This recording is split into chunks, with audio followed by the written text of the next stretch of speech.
If you're an emotional person, you've probably been misunderstood more times than you can count. People tell you that you're too sensitive, that you overreact, that you take things personally. And after hearing it long enough, you start to wonder if something is wrong with you. But here's the truth most people never consider. Emotional people are not misunderstood because they're weak. They're misunderstood because they operate on a completely different psychological system. And when two systems don't match, misinterpretation is inevitable. Today, we're going to break down why emotional people are so easily misunderstood, not in a comforting way, but in a clear, grounded, psychological way. 1. The common mislabel. Society has a habit of judging people by what's visible. If someone reacts strongly, they're labeled dramatic. If someone pauses before responding, they're labeled indecisive or unsure. If someone feels deeply, they're labeled fragile or unstable.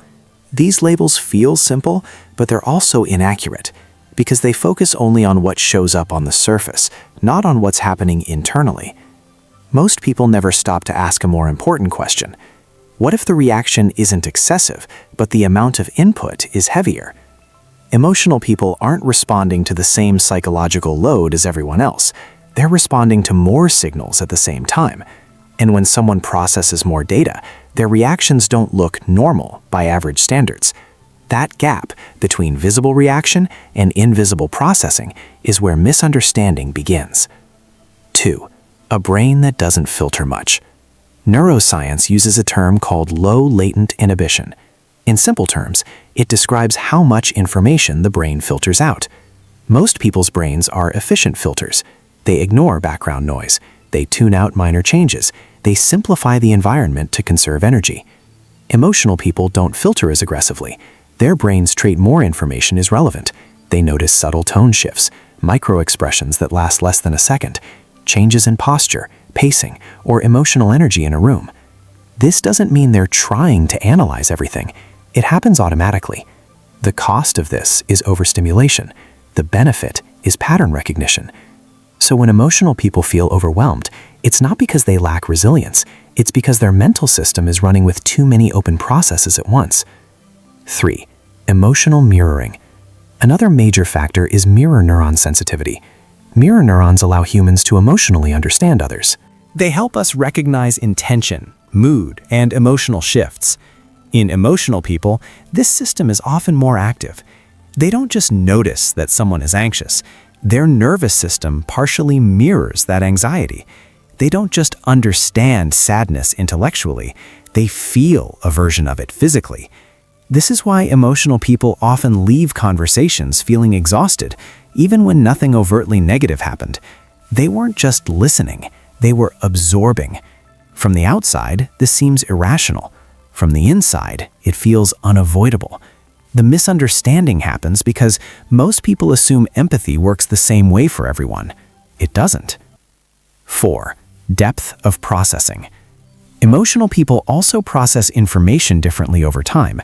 Before responding, their minds often connect the present moment to past experiences, anticipate possible outcomes, analyze subtext and meaning. This is known as deep semantic processing. It happens beneath awareness. To an observer, this can look like hesitation, or overthinking, or emotional inconsistency. But it's neither confusion nor weakness. It's thoroughness.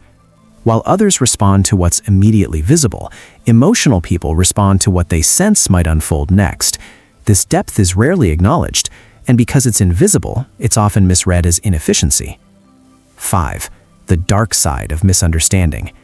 Here's the part most discussions avoid. Because emotional people perceive more, they are often unconsciously assigned a social role. They become emotional containers. People vent to them, confide in them, unload frustration, fear, or uncertainty onto them. And emotional people absorb it, quietly. They don't push back immediately. They process internally. But every system has a limit. When emotional people finally react, it appears sudden. From the outside, it looks disproportionate. From the inside, it's cumulative. This is how they get labeled unstable, when in reality, they were overloaded long before they reacted. 6. It's not you, it's the environment. Modern environments are optimized for speed, volume, and simplicity. They reward quick reactions, surface confidence, minimal emotional friction. But emotional people don't operate well in constant stimulation.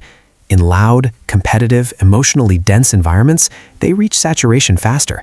Over time, they internalize the wrong conclusion. Everyone else can handle this. Why can't I? But the issue isn't personal weakness. It's environmental mismatch. When a system is placed under constant strain, it doesn't fail because it's defective. It fails because it's being used incorrectly. 7. Emotional intelligence, not self-fixing. The answer is not emotional numbness. And it's not forcing yourself to become less sensitive.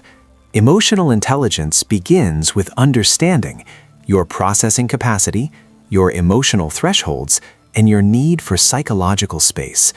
This isn't about fixing yourself, it's about managing exposure. When emotional people learn to regulate their environment, their clarity increases, their reactions stabilize, their confidence strengthens.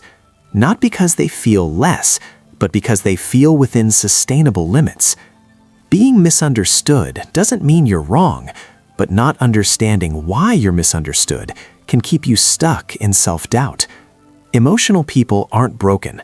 They're simply operating with more information in a world that rarely acknowledges it. Once you understand the system, you stop blaming yourself and you start choosing your position within it more carefully. If this video helped you see yourself more clearly, take a moment to reflect, not react. And if you want more psychology like this, not motivation, not noise, but quiet understanding, you can subscribe to the channel. New videos are posted here regularly.